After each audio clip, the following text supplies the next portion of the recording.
Everybody, welcome to Cardboard Commander. My name is Jerry, and today we are going to be doing my top 10 Compass games. And if you guys remember, I've done a series for Avalon Hill, and I've also done a series for GMT games.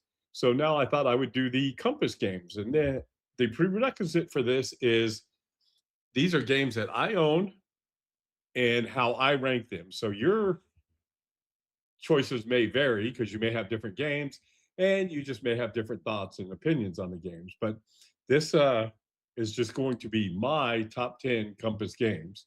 So I appreciate that you all have come and checked in with me today. And let's get right to it. So we'll also talk about my top 10. We'll talk about some Vassal thoughts I have for Compass, and then my wish list games for Compass. You guys are going to find out that I really enjoy Compass games, and you'll see that here in a minute, okay? So, number 10, Battle of the Bulge, the World War II Commander Series. That is right here. And it is a great game. Good introductory game. 8 pages of rules, area type of game. But if you're looking for somebody to try to get into the hobby, this would not be a bad choice whatsoever. It's easy to play. It's a lot of fun to play, and you can knock a game out in a couple hours or so. Like I said, the complexity of this game, they consider it um, lower complexity and very high solitaire, which it is. I played it solitaire a lot. But my number 10 is the Battle of the Bulge World War II Commander Series. My number 9 is Imperial Tide. I love this game, folks. Imperial Tide is a World War One game. It's almost like Paths of Glory Light. A lot easier to get into. It's only got a complexity of 5. High suitability. You can play it in 3 to 4 hours, not like Paths of Glory, even though Paths of Glory is still one of my favorite games. But Imperial Tide is a great game, part of the Tide series. So it's an area to area movement, point to point movement game. But I love Imperial Tide, and that is my number 9. You guys know I like World War One games to boot, so it just fits right in. Number 7 or 8, sorry, is British Tank Ace. Now, this game could probably be higher. I've only played a couple of missions. I need to just play more and get into it, but complexity 4 out of 10. Very narrative driven. I've really enjoyed this. I hope Ted does a campaign online. If you guys don't know, Ted Brayton does Western Front Ace, American Tank Ace. He does some great campaigns online. I'm hoping British Tank Ace is next. But my number 8 is British Tank Ace. You do get a lot in this box, too. All right, number 7. So you guys have saw the other World War II Commander Series game. This is the newest one, Market Garden. Same type of game, scale, low complexity, good. They say medium solitaire, but I don't know why it's medium. It's just like the other game. I've really enjoyed playing this. I've played 2 games of this, and I'd really like to play this face to face. But these games are great for beginners, and I've really enjoyed them. So check it out. World War II Commander, Market Garden. Number 6 is Combat Volume 3. Now, again, the Market Garden trend, but right, a lot of you may not agree with this. I would say the only reason it's this low is I've only had it out on the table and read the rules. I have not really played it. It's very cool, and I know I'm going to enjoy it, but it's going to take a little bit of time getting into. Even though the complexity level is only like 4.5, I just need to sit down and play it and learn the system. But again, says you can play in 3 to 4 hours, and the combat series gets some great reviews. I just happened to pick up Volume 3 Arnhem because I like the battle and I like this scenario. So check out Combat number 3, but that is my number 6 game.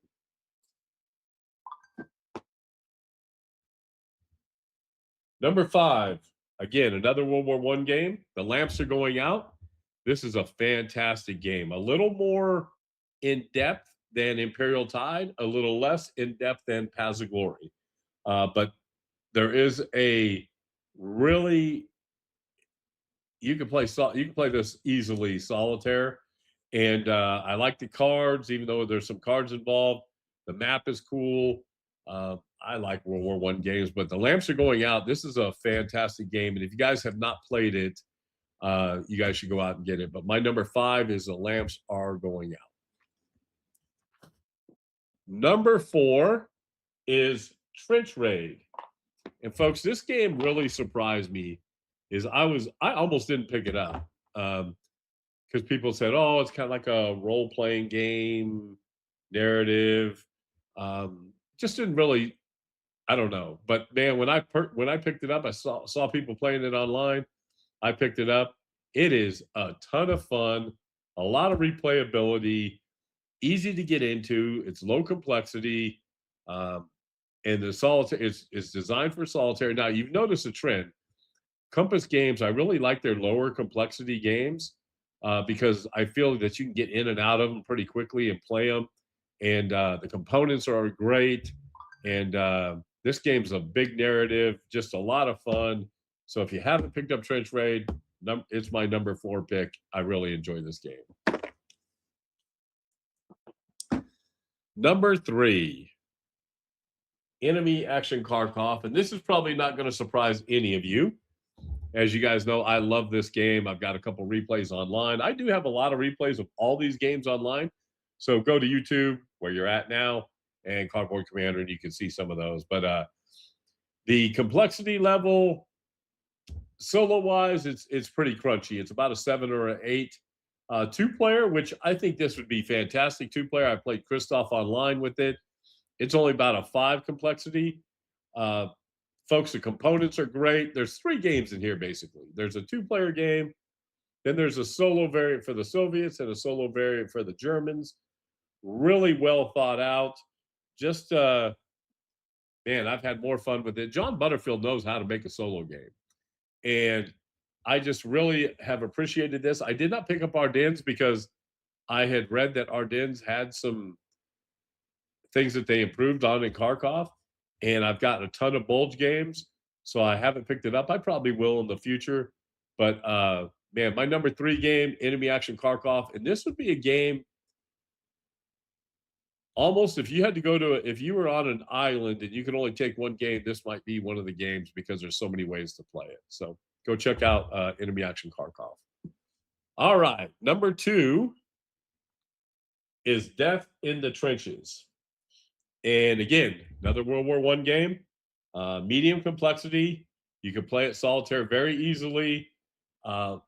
One thing I love about this is Ben Madison helped design the rules, and they're very good. I did order the new counters that are coming out, so whenever Compass gets those out. But this game, it's different than Paths of Glory because there's a few more different things involved. But man,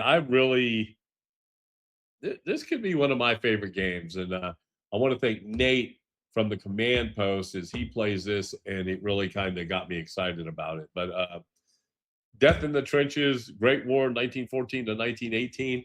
It is my second most favorite and fun game that I have played. You know, one of the things, look, we'll jump in here real quick. One of the things I love about this game is I love the rule book and then the events book. So there's this events book that they talk about the chits and it goes over everything. It is really cool. I really love the way they do this. I love chit driven games. And yeah, this game is really, really cool. I have not played I have not played this on the table. I've just played VASSAL. The rule book is only, where's it at? To play the game is like 24 pages. But I just love, again, if you're used to Ben Madison games and the way he explains things, this game is unbelievable. And I may be getting this on the table. I may just set it up behind me and start playing this because I'm playing Italy 43 now, but this could be the next one that goes back onto my table. So Death in the Trenches, number 2, my number 2 game. And drum roll, please. Number one is, and this will surprise nobody, Western Front Ace. Folks, this game has given me more joy, and I have had more fun playing this game than any other war game in 2025. It is amazing. And again, medium complexity, solo design game. Gregory Smith knows how to make a solo narrative war game. And Western Front Ace has given me so much joy. And I've had so much fun playing this game. Um, the cards are great. The just everything about it, folks. I just love how many options there are for it. Um, Man, Western Front Ace is, like I said, it is the coolest thing, and it is my number one favorite game to play from Compass. So now that we've done the top 10, where do you guys see? Do you guys agree? Do you disagree? Am I an idiot? What games am I missing? Tell me down below what games I'm missing. But right now, those are my top 10 that I play and that I can speak about. Compass Games does this series called the Tide series, and they are very easy to play with the little solo bot. And I have to say, I've really enjoyed playing them. They're point-to-point games, very easy to play. Some are card driven. Rebel Tide is coming out. I'm pre-ordered for that, so a Civil War type game doing the same series. But if you're looking for something that's easy to play, um, I like that they're smaller boxes. You can travel with them, and they're still meaty enough to have a lot of fun.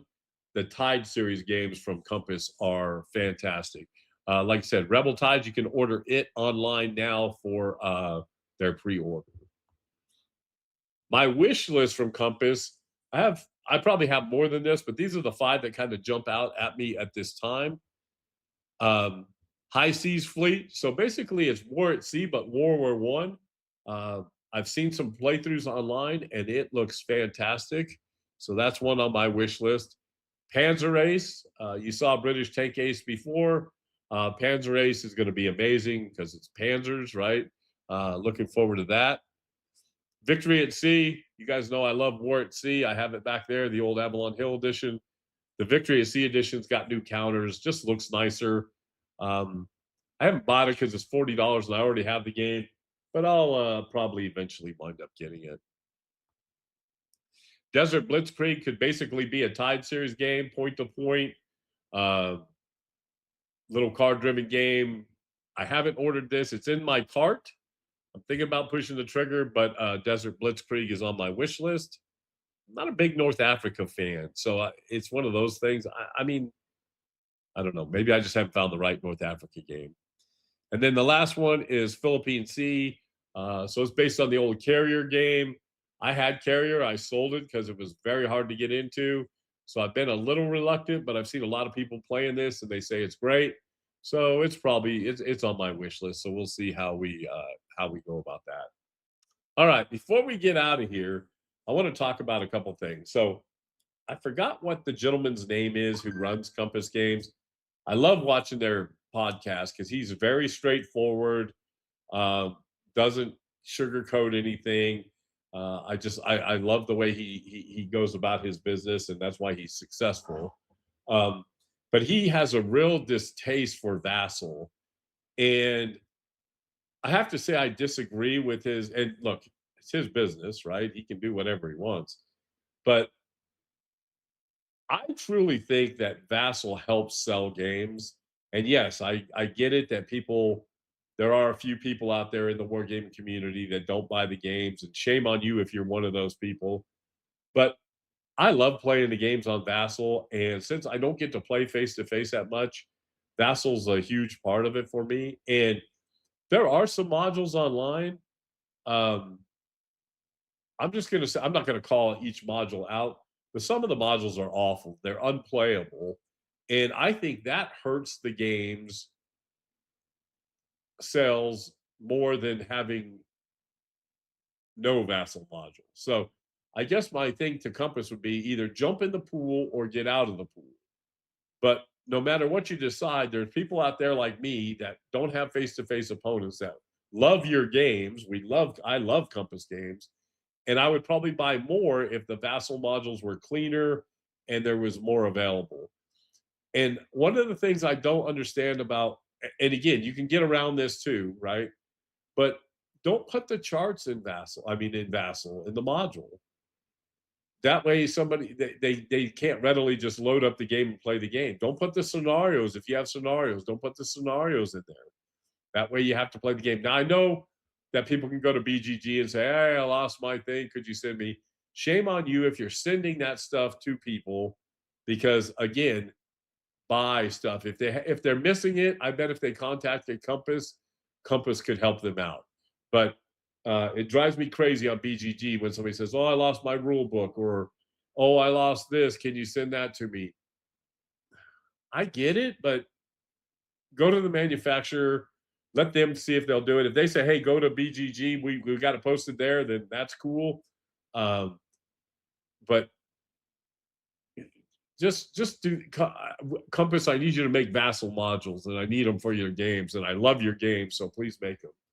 Another thing that's a little frustrating with Compass is the rule books. Sometimes the rule books aren't online. I think that's imperative before you buy a game. GMT, you click on you go find the living rules. You can read the rule book. Yeah, I want to buy it. No, I don't want to buy it. I really think that the rule books need to be readily available for all war games. And look, Compass's product is really, really good. And I want to see the company succeed big time because I love the fact that they reprint older games. I love the fact that they're a smaller company. Like I said, I forgot that gentleman's name, but he is straightforward. I love that about the company, and I just want to make sure they continue going forward. And look, I get that they don't give review copies, and I'm cool with that too. I actually got my first review copy of any game this week from Neva War Games. It's cool, and I think I see value in companies giving games to war game people like me who do shows like this and everything. But if they don't want to do it, they don't want to do it. That's great. But Compass, if you do want to send me some games, I would do that because I would make videos for you and I would help you. But sorry, that was a little bad there, wasn't it? I'm kind of begging there but begging's not the right word.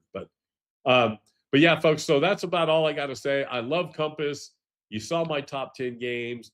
Do you agree? Do you disagree? Am I an idiot? What do you think of the Vassal thing? What do you think of the rules being online?